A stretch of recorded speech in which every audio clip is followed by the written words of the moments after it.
Il se passe quoi le jour d'après? Après quoi, vous pourriez me demander, qu'est-ce que je raconte, putain? Après ça. Après ça, après ça, et après ça. Et après tous les trucs qui vous arrivent dans votre vie et qui sont importants en fait. Il se passe quoi quand quelque chose change? Quand quelque chose s'effondre?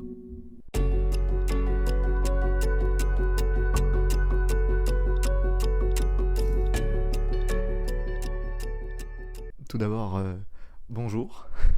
Dans cette vidéo, je suis en quête de savoir qu'est-ce qu'on fait après qu'un gros événement nous soit arrivé dans la vie. Donc, le film qui est à l'origine de l'idée de cette vidéo, c'est le jour d'après. Et globalement, ça parle de la fin du monde, quoi. On suit plus précisément un climatologue qui se rend compte que c'est la fin du monde, dommage, il va faire froid, et il va aller chercher son fils qui est bloqué à New York parce qu'il y a la tempête. Voilà. Globalement, c'est ça le film. Ça parle pas vraiment du jour d'après. Ça parle du jour d'avant, le jour d'après. Ça reste un film intéressant car ce monde-là subit un changement climatique, MDR. Je me demande à quoi ça fait référence. Surtout la scène où les requins passent la frontière mexicaine, c'est très drôle à voir en 2025. C'est un film qui parle de changement climatique. Mais je pense que le mot changement est pas vraiment bien trouvé. Enfin, c'est le mot quoi, enfin réchauffement climatique, on se comprend. Le mot changement est pas si bien trouvé. Les États-Unis deviennent invivables dans ce film. Il fait froid, les gens gèlent, tu sors dehors, t'es gelé, t'es mort. Donc c'est plutôt un film qui raconte la fin de quelque chose. Ce mot-là est plus approprié, la fin d'une société, la fin d'un cycle. D'ailleurs, c'est le début d'une nouvelle ère glaciaire, on peut le voir, le verre à moitié rempli, le début de quelque chose, le début d'une nouvelle ère glaciaire. Mais moi je me concentrerai aujourd'hui sur la fin. Quelque chose se termine. Mais c'est plus que ça, c'est pas quelque chose se termine, c'est pas Game of Thrones, l'été se termine, winter is coming. Non, non, il y a un effondrement qui se produit, c'est ça le mot. Les États-Unis tombent, Los Angeles est rasé, on ne reverra plus New York avant des siècles. Ça, je suis désolé, c'est pas un changement positif qu'on aurait voulu. Non, non. C'est la fin de quelque chose qui est mort. C'est pour ça que je vous ai menti. Le film est la base de mon raisonnement, car le titre sonne bien, c'est tout.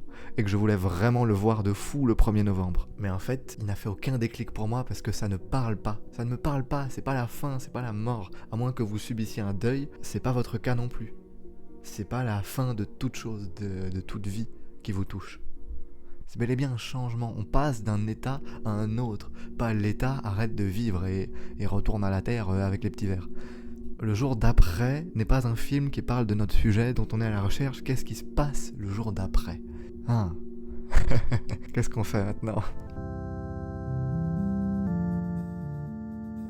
Eh ben la vérité, c'est que le jour d'après, on pleure. On pleure, mon gars, on pleure. Parce qu'on est paumé. C'est ça la vérité. Cette scène à la toute fin, où ils sont dans l'hélicoptère et qu'ils sourient, elle n'existe pas. Là, c'est différent. On est à un jour où on réalise que ce pourquoi est-ce qu'on a travaillé, ce pourquoi est-ce qu'on a donné corps et âme, n'est plus là, n'est plus devant nous. Il est derrière nous. Mercredi 29, j'étais paumé, complètement perdu. Et en fait, dans ces moments-là, on a besoin de temps. On a besoin de temps pour soi. Et pas un temps où on s'oublie, pas un temps où on geek ou je sais pas quoi, où on fait quelque chose d'autre pour s'occuper l'esprit. On a besoin de temps pour soi. Pour se poser, pour juste rien dire et réfléchir. Voir des films qui nous font réfléchir. Et après ça, on peut passer à la suite.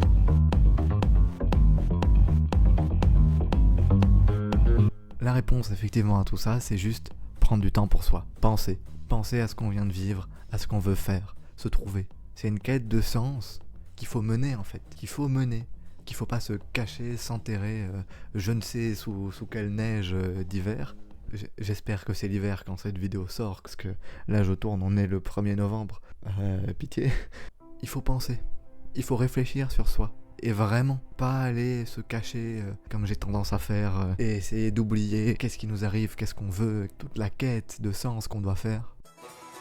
Donc, si jamais on résume bien, les choses ne se terminent pas, elles changent, c'est tout. On pleure, c'est normal d'être déboussolé, d'être en panique et d'être choqué par le fait qu'il y ait tout à refaire. Et 3, il faut penser sur soi, se réinventer, trouver un but parce que c'est bon. Je vais faire ma propagande, mais ça passe en regardant des œuvres en fait, des films, des séries, des animés, des mangas, des livres, des tableaux aussi, ça vous amuse, n'importe quoi, des pièces de théâtre, mais qui puissent nous faire réfléchir sur nous-mêmes, pas à plusieurs, pas repartir tout de suite dans la vie. Un petit peu prendre le temps pour soi. Je m'auto-interromps dans mon argumentaire pour dire que cette vidéo est sortie le 3 novembre si je me trompe pas.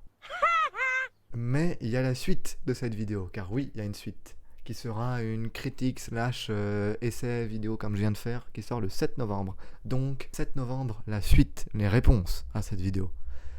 Mais, vous allez me dire, sur quoi cette vidéo le 7 novembre? Qu'est-ce que tu nous baragouines? Comment est-ce que tu as trouvé du sens, Vincent? Pitié, dis-nous. Grâce à mon cœur, entendre mon cœur qui bat, ça m'a donné quelques réponses.